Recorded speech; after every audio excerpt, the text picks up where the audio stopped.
Breaking లో చూస్తున్నాం. BRS MLA Maganti Gopinath కన్నుమూశారు. కాసేపటి క్రితమే ఆయన అస్వస్థతకు గురికాగా ఏజీ ఆసుపత్రికి తరలించారు. మరి కాసేపటికే గోపీనాథ్ కన్నుమూశారు. మాజీ మంత్రి హరీష్ రావు, బీఆర్ఎస్ నేతలు ఏజీ ఆసుపత్రికి చేరుకున్నారు. గోపీనాథ్ మృతితో బీఆర్ఎస్ లో విషాద ఛాయలు అలుముకున్నాయి.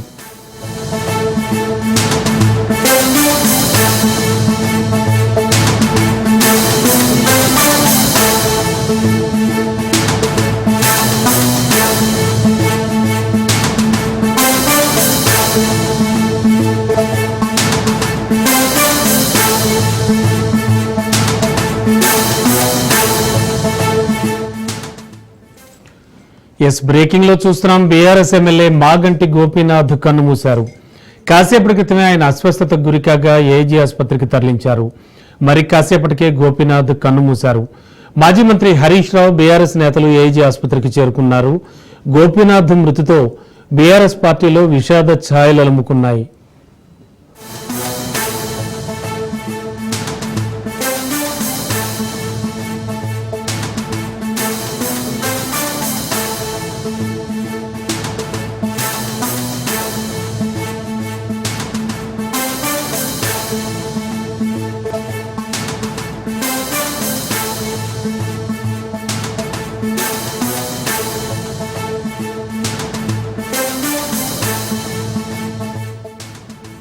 చూస్తున్నాం. బ్రేకింగ్ లో బీఆర్ఎస్ ఎమ్మెల్యే మాగంటి గోపీనాథ్ కన్నుమూశారు.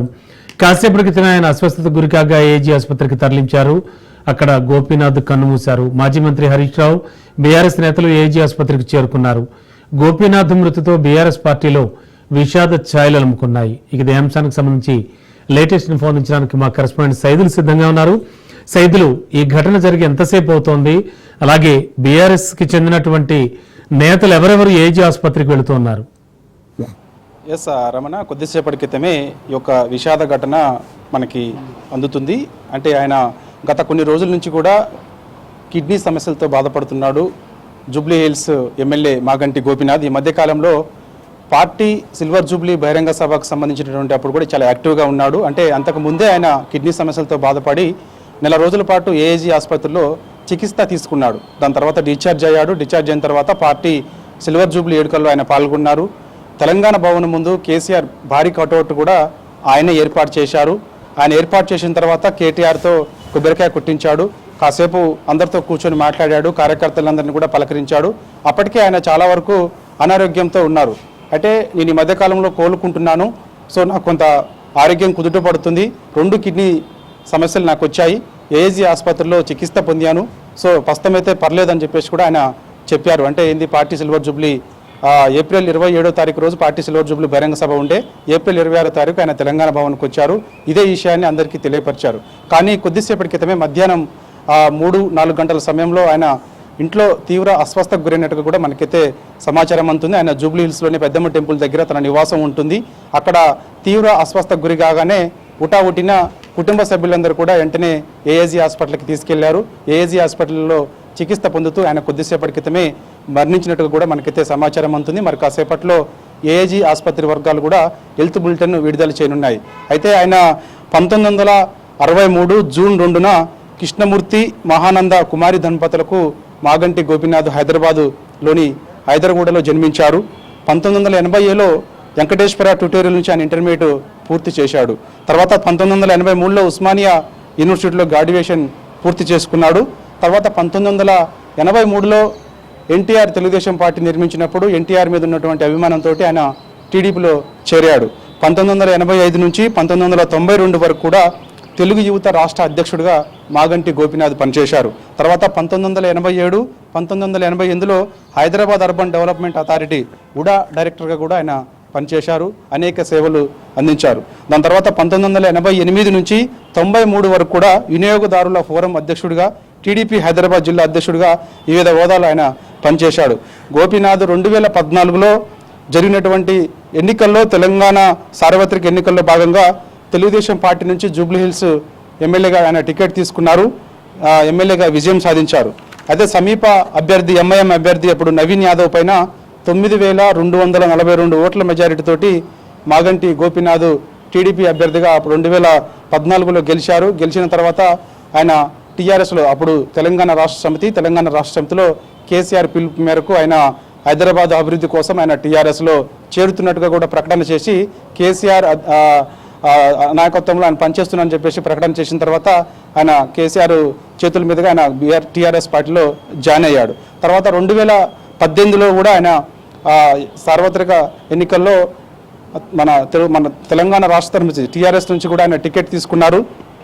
సమీప ప్రత్యర్థి విష్ణువర్ధన్ రెడ్డిపై కూడా 16,004 ఓట్ల మెజారిటీతోటి ఆయన 2018లో కూడా విజయం సాధించారు. ఆయన 2018లో శాసనసభలో పబ్లిక్ ఎస్టిమేట్స్ కమిటీ పీఈసీ సభ్యుడిగా కూడా ఉన్నాడు. మాగంటి గోపీనాథ్ జనవరి 26, 2022 టీఆర్ఎస్ పార్టీ హైదరాబాద్ జిల్లా అధ్యక్షుడు కూడా నియమితుడయ్యాడు. సో ఈ విధంగా ఆయన రాజకీయంగా చూస్తే ఆయన యొక్క సేవలు ఈ విధంగా ఉన్నాయి. రాజకీయంలో అరగంటం ఎన్టీఆర్ అభిమానంతో 1983లో పార్టీ పెట్టినప్పుడు ఆయన టీడీపీలో చేరారు. అలా అంచెలంచెలుగా ఎదిగి 2014లో జూబ్లీహిల్స్ టికెట్ తీసుకున్నారు, టీడీపీ నుంచి గెలిచారు. ఆ కేసీఆర్ మీద ఉన్నటువంటి అభిమానంతో ఆయన టీఆర్ఎస్లో చేరారు. 2018 ఎన్నికల్లో కూడా టీఆర్ఎస్ నుంచి పోటీ చేసి గెలుపొందారు. సో ఇక ఆయన గత కొన్ని రోజుల నుంచి కూడా కిడ్నీ సమస్యలతో ఆయన బాధపడుతున్నారు. అయితే ఈ మధ్య కాలంలో ఆయన పార్టీలో కార్యక్రమాల్లో కూడా యాక్టివ్గా పాల్గొనడం లేదు. అయితే పార్టీ సిల్వర్ జూబ్లీ బహిరంగ సభ రోజు జూబ్లీహిల్స్ నియోజకవర్గం నుంచి పెద్ద ఎత్తున కార్యకర్తలు మాత్రమే ఆయన వరంగల్ ఎలకతుర్తికి పంపించారు తప్ప ఆయన మాత్రం రాలేదు. నా ఆరోగ్యం బాగలేదు, నేను రాలేకపోతున్నానని పార్టీకి చెప్పుకున్నారు. అయితే ఆరోగ్య దృష్ట్యా పార్టీ కూడా ఆయనకి కొంత వెసులుబాటు ఇచ్చింది, కార్యకర్తలు మాత్రమే పంపిస్తున్నానని చెప్పేసి ఆయన పెద్ద ఎత్తున జూబ్లీహిల్స్ నియోజకవర్గం నుంచి ఈ యొక్క పార్టీ సిల్వర్ జూబ్లీ నుంచి పంపించారు. కానీ ఒక విషాద వార్త క్రితమే మనకి తెలిసింది. కొద్దిసేపటి క్రితమే ఆయన తన నివాసంలో ఆయన అస్వస్థకు గురయ్యారు. కుటుంబ సభ్యులందరూ కూడా వెంటనే ఉటావుటిన ఏజ్ ఆసుపత్రికి తీసుకెళ్లారు. అక్కడ వైద్యులు పరిశీలించిన తర్వాత ఆయన మృతి చెందినట్టుగా కూడా మనకైతే తెలుస్తుంది. కాసేపట్లో ఏజీ వర్గాలు కూడా హెల్త్ బులెటిన్ విడుదల చేయనున్నాయి. ఇప్పటికే బీఆర్ఎస్ పార్టీ నాయకులందరూ కూడా ఈ వార్త వినగానే అందరూ కూడా ఏజీ ఆసుపత్రికి చేరుకుంటున్నటువంటి పరిస్థితి కనిపిస్తుంది. కొద్దిసేపటి క్రితమే మాజీ మంత్రి హరీష్ రావు ఏజీ ఆసుపత్రికి వెళ్ళి వాళ్ళ కుటుంబ సభ్యులను కూడా పరామర్శించినట్టు కూడా మనకైతే సమాచారం అందుతుంది. సైదులు ముఖ్యంగా బీఆర్ఎస్ కి సంబంధించిన సీనియర్ నేతలు కావచ్చు, కార్యకర్తలు కావచ్చు, అంతా అక్కడికి చేరుకుంటున్నారని చెప్తూ ఉన్నారు మీరు. అయితే ఈ నేపథ్యంలో ఆయన పొలిటికల్ కెరీర్ మొదలు పెట్టింది టీడీపీలో కాబట్టి లోకల్ గా హైదరాబాద్ సిటీలో ఉన్నటువంటి టీడీపీ లీడర్స్ కానీ, అలాగే అటు చంద్రబాబు నాయుడు గారి దగ్గర నుంచి కానీ ఏమైనా సమాచారం ఉందా? లోకల్ గా ఉన్న టీడీపీ లీడర్లు ఎవరన్నా వెళుతూ ఉన్నారా? ప్రస్తుతం సిచ్యువేషన్ ఏంటి? ఎస్ రమణ, ఖచ్చితంగా టీడీపీ, ఎందుకంటే ఆయన మొదటి నుంచి కూడా టీడీపీ పైన చాలా అభిమానం ఉండేది. ఆయన ఇప్పటికీ చెప్తుంటారు, నేను రాజకీయాల్లోకి ఎన్టీఆర్ అభిమానంతో వచ్చానని పదే చెప్తుంటారు. ఆయన టీఆర్ఎస్లో చేరినప్పటికీ కూడా టీఆర్ఎస్ సభలలో కూడా ఆయన అదే చెప్తూ వస్తున్నారు. కాబట్టి ప్రస్తుతమైతే ఇక్కడ తెలంగాణ టీడీపీకి చెందినటువంటి నాయకులు ఎవరు కూడా స్పందించలేదు. సో ఈ విషయం ఇప్పుడే తెలిసింది కాబట్టి చూడాలి. ఆంధ్రప్రదేశ్ ముఖ్యమంత్రి నారా చంద్రబాబు నాయుడు కూడా ఈ విషాద ఘటనపై స్పందించే అవకాశం ఉంది. నారా లోకేష్ కూడా స్పందించే అవకాశం ఉంది. టీడీపీ చెందినటువంటి అగ్రనాయకులందరూ కూడా స్పందించే అవకాశం కనిపిస్తుంది. అట్లనే తెలుగుదేశం, అంటే తెలంగాణ తెలుగుదేశం నాయకులందరూ కూడా కొంతసేపట్లో ఏజీ ఆసుపత్రికి వస్తారన్నట్టు కూడా మనకైతే సమాచారం అందుతుంది. సో ఎందుకంటే ఆయన మొదటి నుంచి కూడా టీడీపీ పైన అభిమానంతో ఆయన పార్టీలో చేరారని చెప్పినప్పటికీ కూడా ఆయన అంచెలంచెలుగా ఎదుగుతూ 2014లో ఆయన టీడీపీ ఎమ్మెల్యేగా జూబ్లీహిల్స్ నుంచి గెలిచిన తర్వాత అప్పుడు అభివృద్ధి కోసం నేను టీఆర్ఎస్లోకి వెళ్తున్నానని చెప్పేసి ఆయన ప్రకటన చేసి వెళ్ళినప్పటికీ కూడా ఆయన టీడీపీ పైన కొంత ప్రేమ ఉన్నది. కాబట్టి ఖచ్చితంగా తెలంగాణ తెలుగుదేశం పార్టీ నాయకులందరూ కూడా ఏజీ ఆసుపత్రికి వెళ్ళి ఆయన్ని నివాళులర్పించే అవకాశం కూడా కనిపిస్తుంది. సో దాంతోపాటుగా ఇక ఎవరైతే ఆంధ్రప్రదేశ్ ముఖ్యమంత్రిగా ఉన్నటువంటి నారా చంద్రబాబు నాయుడు కూడా ఈ విషయం కొద్దిసేపటి క్రితమే ఆల్రెడీ ఆయన మరణించారని వార్తలు వస్తున్నాయి కాబట్టి ఆయన కూడా స్పందించే అవకాశం అయితే కనిపిస్తుంది. కేటీఆర్, వర్కింగ్ ప్రెసిడెంట్ గా ఉన్నటువంటి కేటీఆర్ ప్రస్తుతం అమెరికా పర్యటనలో ఉన్నారు కాబట్టి సో ఈ నెల 10వ తారీఖు వస్తారు. ప్రస్తుతం అయితే ఇప్పుడు మాజీ మంత్రి హరీష్ రావు ఆ పార్టీ కార్యకలాపాలన్నీ కూడా చూస్తున్నారు కాబట్టి సో ఆయన కొద్దిసేపటి క్రితం ఈ వార్త తెలియగానే ఏఐజీ ఆసుపత్రికి కుటాబుట్టిన మాజీ మంత్రి హరీష్ రావు వెళ్ళి వాళ్ళ కుటుంబ సభ్యులను పరామర్శించినట్టు కూడా మనకైతే సమాచారం అందుతుంది. రమణ. Thank you Saidulu.